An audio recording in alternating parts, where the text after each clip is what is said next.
Get it when I get back.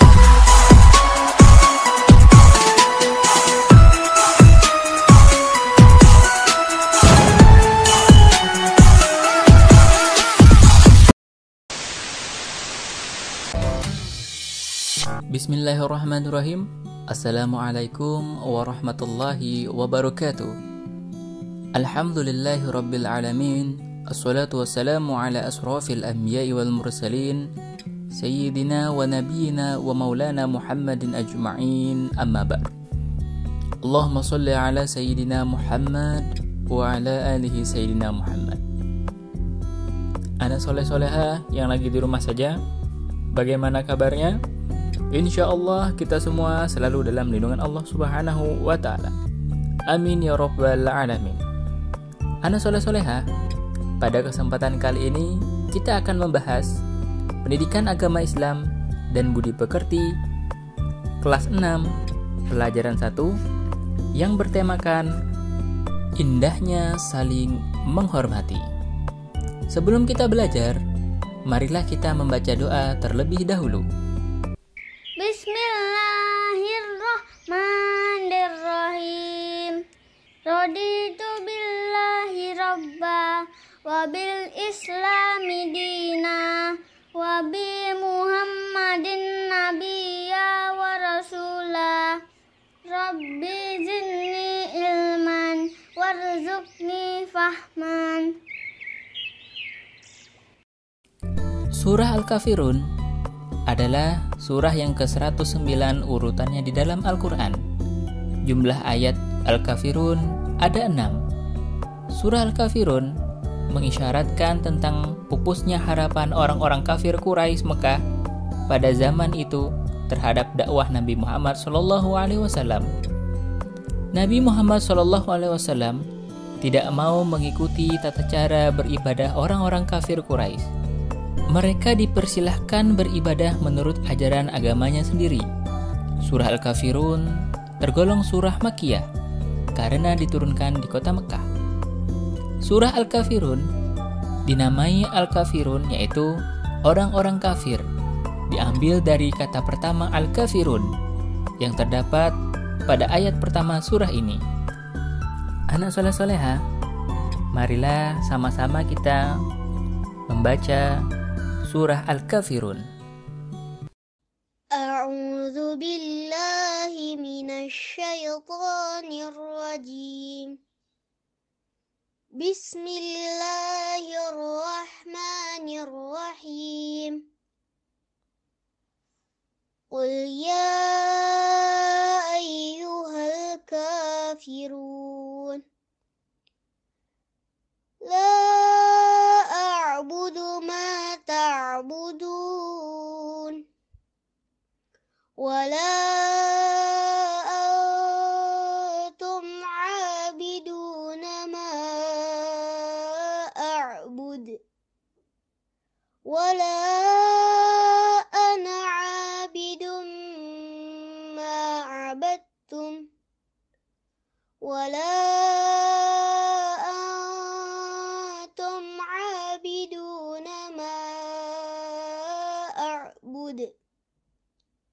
lakum dinukum waliyadin. Sadaqallahul azim. Nah, anak soleh-soleha, kita sudah bersama-sama membaca surah Al-Kafirun. Sekarang marilah kita mengetahui arti surah Al-Kafirun dan memahami isi kandungan surah Al-Kafirun. Arti yang pertama, katakanlah Muhammad, wahai orang-orang kafir. Maksud dari isi kandungan ayat tersebut adalah ayat ini menunjukkan perintah Allah Subhanahu wa Ta'ala kepada Nabi Muhammad SAW. Perintah ini dikhususkan untuk mengatakan kepada orang-orang kafir. Sebenarnya orang-orang kafir ini mempunyai banyak makna. Apa saja? Makna pertama adalah orang-orang yang telah menolak keesaan Allah Subhanahu wa Ta'ala dan mengingkari kerasulan Nabi Muhammad SAW. Makna yang kedua adalah tidak mensyukuri nikmat Allah Sedangkan makna yang ketiga adalah tidak mengamalkan tuntunan ilahi meskipun mempercayainya. Dan arti yang kedua, aku tidak akan menyembah apa yang kamu sembah. Perintah Allah kepada Nabi Muhammad tersebut adalah pernyataan Nabi Muhammad kepada orang-orang kafir bahwa beliau tidak akan menyembah Tuhan yang disembah oleh orang-orang kafir. Pernyataan ini untuk masa yang tidak ditentukan, maksudnya di masa sekarang dan yang akan datang tetap teguh beriman dan menyembah Allah Subhanahu wa Ta'ala, dan tidak akan mengikuti ajaran orang-orang kafir. Arti yang ketiga, dan kamu bukan penyembah apa yang aku sembah.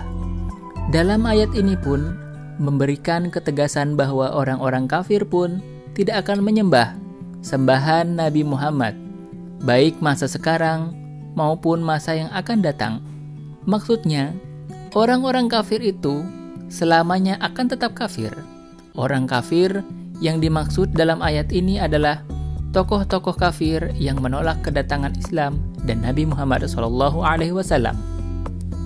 Dan arti yang keempat, dan aku tidak pernah menjadi penyembah apa yang kamu sembah.